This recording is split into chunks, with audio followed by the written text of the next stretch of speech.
ស្វាគមន៍មកកាន់វេទិកាកំសាន្តរបស់ Go ខ្មែរផងដែរបងប្អូនបាទសួស្តីប្រិយមិត្តទស្សនិកជនជាទីមេត្រីបាទយប់នេះការប្រកួតដ៏អស្ចារ្យផងដែរសប្តាហ៍ទី34ក្នុងក្របខ័ណ្ឌ English Premier League ផងដែរបងប្អូនបាទយប់នេះមានគូច្រើន admin សុំយកតែ3គូទេមកចែកជូនបងប្អូនលេងនៅក្នុងក្របផងបាទរបស់ admin ផងដែរបងប្អូនបាទតោះយប់នេះការប្រកួតគូទី1បាទ Wolverhampton ត្រូវប៉ះគ្នាជាមួយនឹង Score ក្រប Everton ផងដែរគូទី1បងប្អូនបាទហើយគូទី2 Liverpool ត្រូវប៉ះគ្នាជាមួយនឹង Crystal Palace បាទគូទី3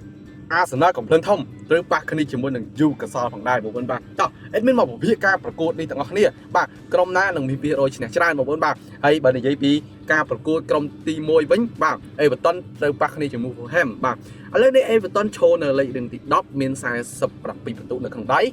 ឯ Fulham បាទ Fulham ឈរនៅលេខរៀងទី17មានតែ33ពិន្ទុទេគូនេះអេដមីនឲ្យលេង under ផង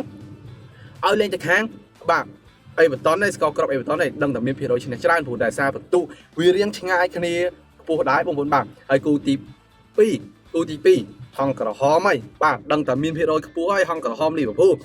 បាទជាមួយនឹង Crystal Palace បាទហើយហងក្រហមឈរនៅលេខរៀងទី5មានដល់55ពិន្ទុនៅក្នុងដៃ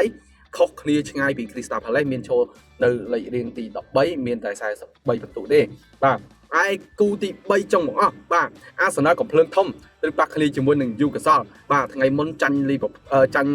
មេឃីលមែនស៊ីទីបាទឥឡូវមេឃីលមែនស៊ីទីឈរនៅកំពូលតារាងវិញហើយឯ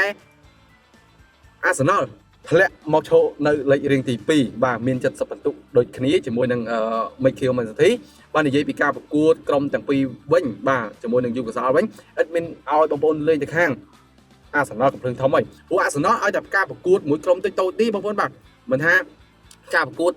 ក្រុមមួយមែនទេដឹងតែមាន%ស្ទើរតែស៊ីគ្នាមិនចង់ដាច់គ្នាទេបងប្អូនបាទហើយប៉ះមួយយូកាសលហ្នឹងអាចនឹងមានដាច់យូកាសលផងព្រោះដោយសារ